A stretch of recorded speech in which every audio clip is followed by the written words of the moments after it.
Well, good morning, boys and girls. I hope you all had a fantastic weekend. I know Saturday was beautiful. The weather was awesome. So, my kids and I got to get out and go fishing, which was a lot of fun. We just fished from the bank, practiced our social distancing when crowds came around, but we had a great time just being outside. So, hope you got to get outside and enjoy that as well.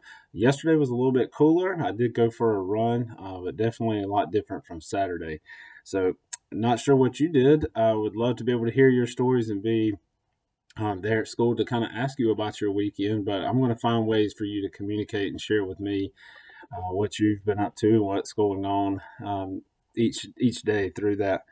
Um, Maybe Flipgrid. That's one way that I've kind of set up. So I'll be sharing some information with parents on how your students can connect with me that way.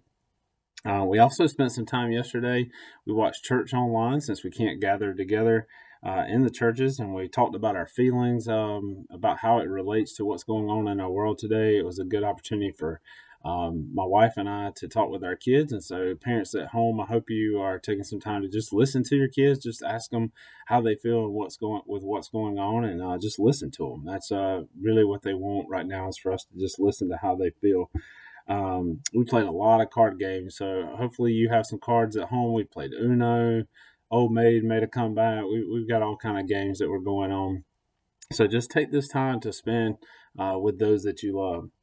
Today begins our first week of e-learning, first full week. I know we did some of that last week as we're getting ready, but we got a full week, and it's our second week, starting our second week away from DES. And I know it's hard not to be together. It definitely is hard for me, as it is for you to not see you and not talk with you and interact with you on a daily basis. But we are here for you. We're all here to support you as best we can from home.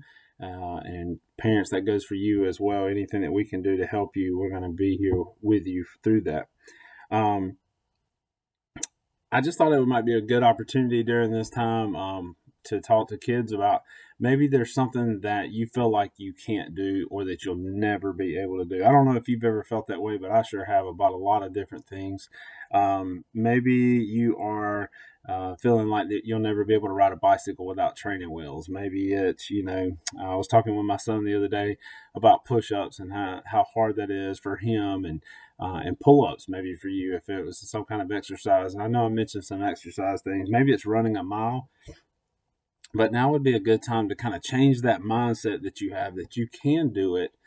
We talk about that growth mindset of I can't do it yet, but if we continue to work at it, we'll be able to do it. So now is a good time, while you're home, to try some of those things that you felt like you couldn't do, and to practice some of those 5Gs, especially three of those. So set yourself a goal. Maybe, like I said, maybe it's to ride a bicycle without training wheels. Maybe it's to be able to do one push up and then five, and moving on from there. Whatever it is, set that goal. Have a growth mindset of I can't do it yet. That's the empower and the importance of the word yet. Work toward that goal with some unbelievable grit, this perseverance that, I can't do it, but I'm going to push through it and I'm going to fight. It'll be hard. It'll be some challenges. If you're learning to ride a bike without training wheels, you're going to fall off. I hate to tell you that, and I know that's probably why you're afraid and why you haven't tried it. But you're going to fall, but you'll be okay, and you get back up and you just keep pushing through it. So I wanted to kind of share a personal example for me.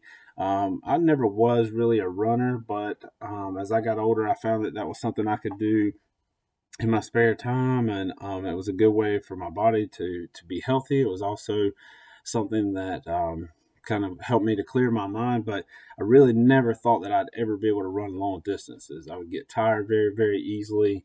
I didn't seem to be able to do it, but I made my mind up. I set a goal back in 2013, so 7 years ago. I made a goal that I was going to run a half marathon. Now, this is coming from someone who struggled to run 1 mile, and I made a goal that I was going to run 13.1. And so I set that goal. I developed a plan to kind of build on something. I started. That was the main thing. I just had to start. I just had to say I was going to do it, and I was going to have to try. And so in 2013 in April, so it's coming up on that 7-year anniversary, I ran my first half marathon. I don't know if you can see, but this is the medal that I received from that. That was in Nashville. So I worked really hard. I pushed through a lot of challenges. and I was able to do that, and that was a big accomplishment for me. And then um, the next year, 2014, I decided, you know what, I'm going to do this again. And so I enjoyed it so much. I pushed through, I worked through, I trained.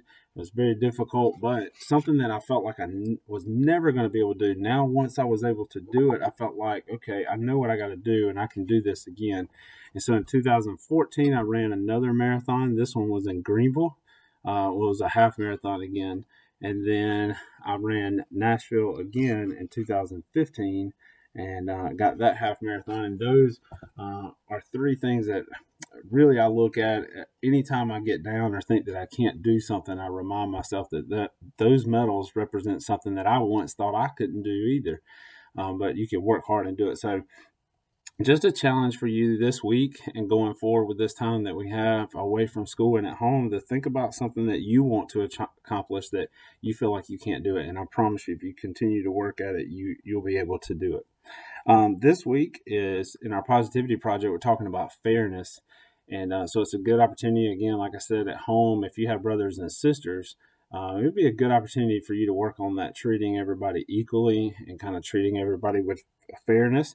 If you are playing some board games or doing some things at home like that, it'd be a great time to practice that as well, being fair, following by the rules of the game and treating everybody equally.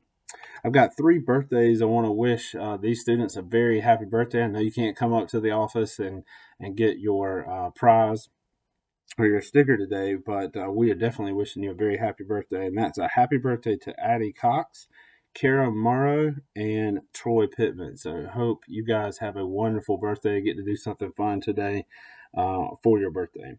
Don't forget, students, my gratitude, growth mindset, and grit will assist me in achieving my goals and attaining greatness. And I believe that for all of you. Parents, I'm going to be sending some more information out for you soon today, and that hopefully you can use this information to help you throughout the week. And some contact information. There is no one at the school except for folks who are involved in feeding. So please do not come up to the school. And if you call and you're not able to reach someone, that's because there's not anyone there right now. Everybody's working from home. But we're going to send out some information to help you communicate and contact with us. I think that takes care of all my morning announcements. And I'm coming to you this morning from my bedroom at my house in Anderson. And as we do the morning announcements, I think we're going to add a little twist each day if I can get my laptop to work in different spaces. Going to do a little trivia, a little where is Mr. Chapman? So it might be at different places and have kids kind of guess where I'm at. So hope you have a wonderful day. Thanks for joining me this morning.